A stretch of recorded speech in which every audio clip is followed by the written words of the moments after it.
Shalom adik-adik semua, selamat hari Minggu. Kita teruskan pelajaran kita pada hari ini, yaitu pelajaran ke-31 Filipi, gereja pertama di Eropa.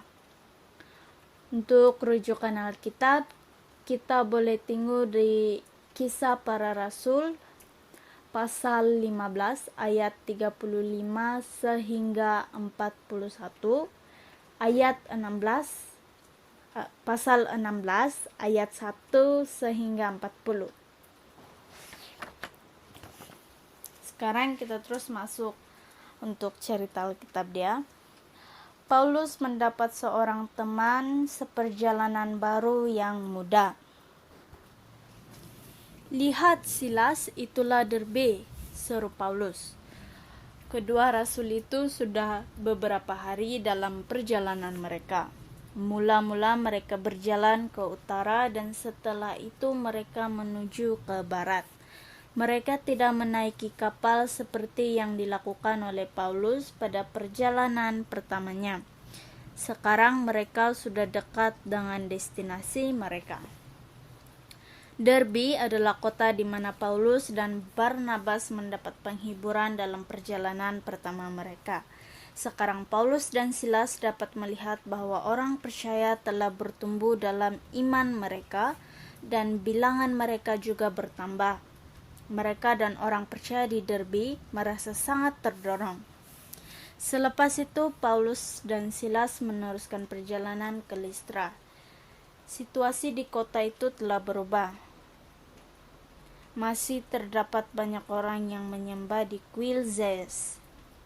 Tetapi mereka berjumpa dengan sekumpulan orang Kristen, orang tua dan muda yang mengasihi Tuhan Yesus. Di antara mereka, Paulus menyadari bahwa ada seorang pemuda yang selalu hadir dan ingin sekali mendengar dan belajar. Siapakah pemuda itu? Tanya Paulus kepada para pemimpin. Mereka menjawab, namanya Timotius, bapaknya berbangsa Yunani dan ibunya berbangsa Yahudi yang percaya kepada Tuhan Yesus.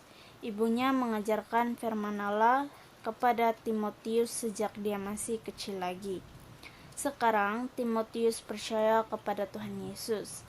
Kamu patut lihat bagaimana orang muda di sini dan di kota Ikonium mengikuti dia dan mahu menjadi seperti dia.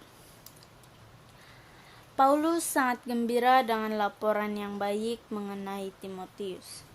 Mungkin Allah akan memberikan pemuda itu kepadanya dan bukannya Yohanes Markus.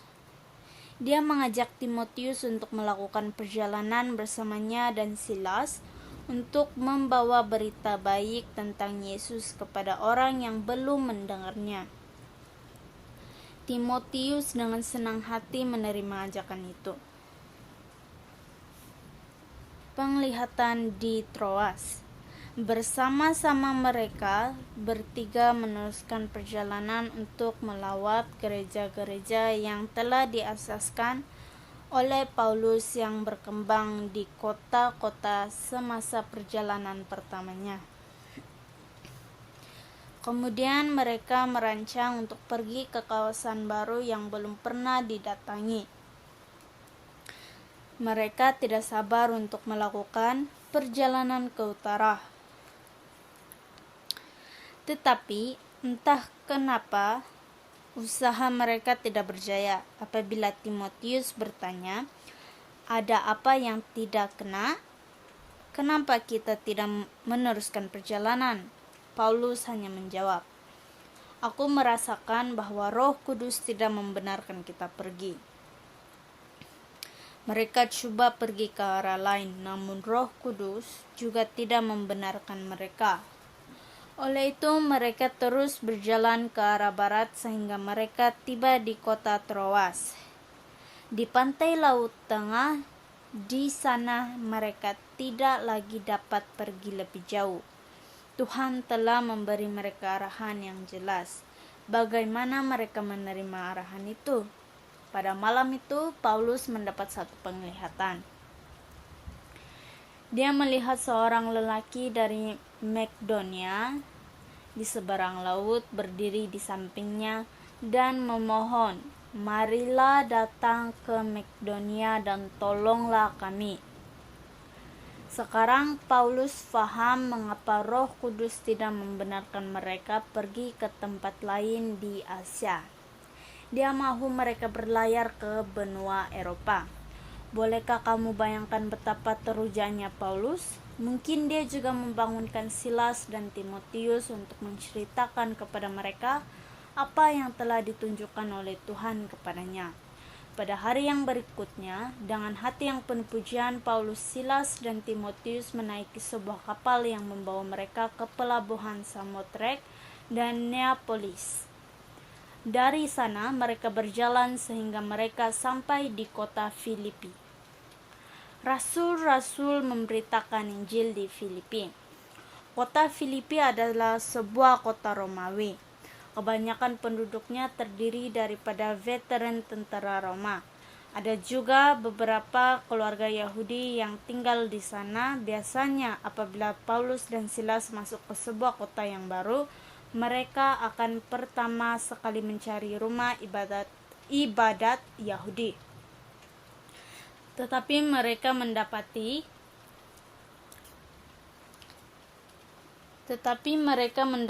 tiada rumah ibadat Yahudi di Filipi. Akhirnya pada hari Sabat, Paulus, Silas, dan Timotius keluar dari pintu gerbang dan berjalan di sepanjang tebing sungai. Di sana mereka berjumpa dengan sekumpulan perempuan Yahudi yang berkumpul bersama orang beribadat. Paulus pun duduk bersama mereka dan mula bercakap tentang Yesus, Anak Allah yang telah diutus sebagai penyelamat dunia. Seorang ahli perniagaan bernama Lydia, pedagang kain ungu yang mahal, mendengar dengan penuh perhatian kepada apa yang dikatakan oleh Paulus. Dia boleh memahami kata-katanya karena Allah membuka pikirannya. Pada hari itu Lydia percaya kepada Yesus dan dia balik untuk memberitahu keluarganya. Tidak lama kemudian dia dan seisi rumahnya dibaptis. Jika saudara-saudara yakin bahwa aku benar-benar percaya kepada Tuhan, marilah menumpang di rumahku, kata Lydia mengajak Paulus. Paulus, Silas, dan Timotius berasa gembira untuk tinggal di rumah orang percaya.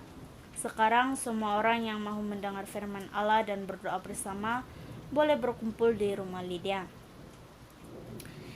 Iblis mula bertindak.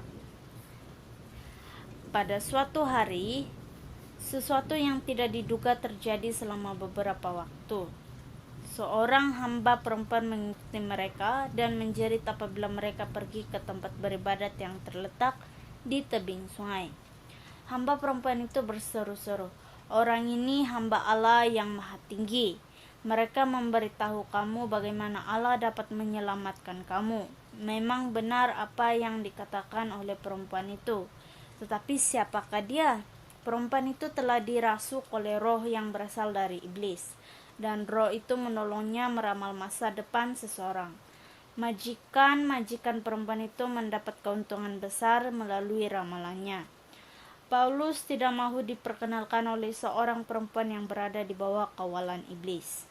Paulus mahu perempuan itu dibebaskan dari kuasa kegelapan dan mengetahui kuasa Yesus. Pada hari itu, Paulus merasakan bahwa sudah tiba masanya untuk dia bertindak. Dia berpaling dan berkata kepada roh yang merasuk hamba perempuan itu, "Dengan nama Yesus Kristus, aku perintahkan kamu keluar daripadanya." Dengan serta-merta roh itu meninggalkan hamba perempuan itu. Ini bermakna hamba perempuan itu tidak lagi dapat meramalkan masa depan seseorang. Apabila majikannya sadar bahwa kesempatan mereka untuk mendapatkan uang sudah lenyap, mereka menjadi berang. Mereka menangkap Paulus, Silas, serta menyeret mereka ke padang kota. Di sana mereka membawa Paulus dan Silas menghadap pegawai-pegawai kerajaan Roma yang menjerit. Mereka berdua ini membuat kacau di kota kita. Mereka orang Yahudi dan mereka menyebarkan ajaran yang tidak patut kita terima atau ikut karena kita ini orang Romawi. Dengan segera orang ramai berkumpul. Mereka turut menyerang Paulus dan Silas yang merupakan orang asing di kota mereka. Para pegawai yang berkuasa di kota itu mengerahkan askar-askar untuk mengoyakkan pakaian tunik mereka serta mencabuk mereka dengan teruk. Setelah dicabuk, Paulus dan Silas dimasukkan ke dalam penjara, tetapi Timotius bebas dari hukuman. Allah menyatakan kuasanya di penjara. Para pegawai itu mengarahkan ketua penjara untuk mengawal kedua-dua tahanan baru itu dengan ketat. Jadi dia membawa mereka di bilik penjara yang paling dalam dan mengenakan pasung kayu pada kaki mereka. Mereka tidak boleh berbaring dan luka-luka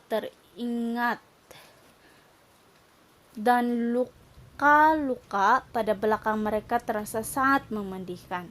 Bagaimanapun apabila mereka teringat bahwa mereka menderita karena Yesus, mereka menjadi terhibur. Tuhan Yesus telah dicambuk. Malah dia telah disalibkan untuk menyelamatkan mereka. Apabila mereka mengingati kasih Yesus, mereka mulai berdoa dan menyanyikan lagu-lagu pujian untuk Tuhan.